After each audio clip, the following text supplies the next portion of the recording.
Welcome to the Midweek message. We're taking some lessons from Ecclesiastes chapter 7. I'm reading verses 27 through 29. These are from the New King James Version of the Bible.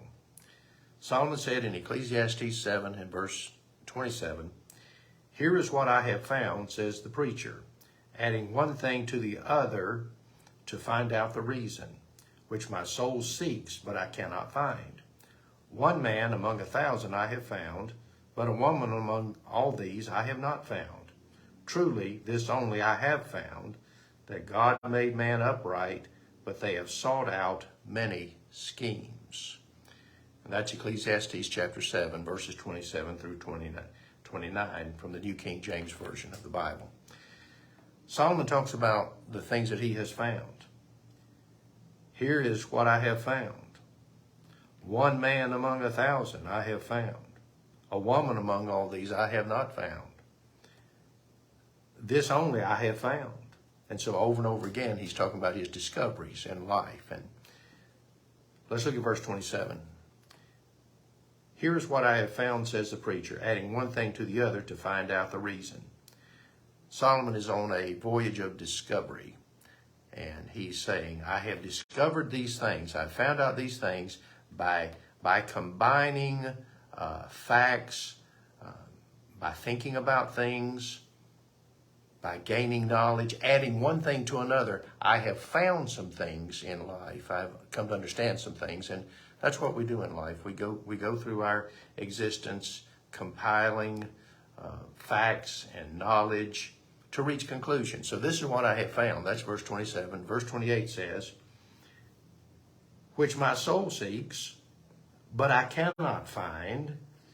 Verse 27 ends says, "Adding one thing to the other to find out the reason which my soul seeks, but I cannot find." And so he's saying, I have found out some things in life, discovered some things, but there's some things that I'm really searching for in the innermost part of myself. And I can't find that.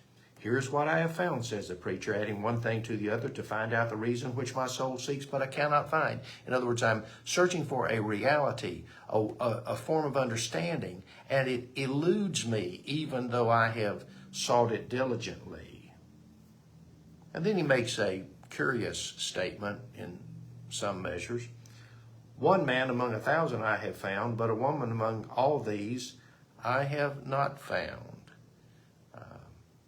Finding a man that is one of quality, a man that is upright, righteous, dependable. Solomon says maybe 1 in 1,000. I'm not saying this is all Solomon was talking about, but I do know that he's making a comment about finding people that are reliable, trustworthy, you can love, you can depend on. Guys, he says, maybe I find 1 in 1,000. And then he says, "But a woman among all these I have not found." Now, again, not trying to say everything that was in his mind, but I will say this. Solomon was a man of many relationships, and it is common for people to be disappointed in relationships. And some people go from one involvement to the next, and they never really find satisfaction. And I have often wondered if Solomon was not saying, my search in relationships with all these wives and concubines and all the rest is not actually a disappointing thing. I can't find satisfaction. I've searched. I've spent my life adding one thing to another, compiling research and knowledge and trying to make wise choices. But the things that my soul really seeks, I can't find. What I really want, I can't find.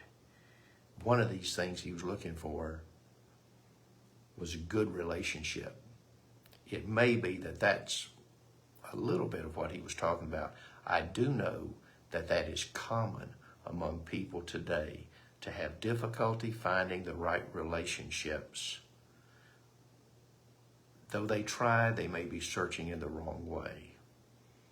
always searching, never satisfied. Verse 29, truly this only I have found. Solomon says, I've been looking for things that I haven't been able to find. But this I have found. Truly this only I have found, that God made man upright, but they have sought out many schemes. What did you find out that was true and that was real and that was dependable, was reliable, and was right? Solomon said, this I found. In relationships and among people, I am disappointed. But one thing that I have found is that God made people upright. He made people without sin. He made people to be a certain way with a particular design in mind. That was God's will. God made man upright, but they have sought out many schemes. Mankind in general, male, female, rich, poor, bond or free, racial or cultural identities aside, man in general has tended to go his own way rather than follow God's original design.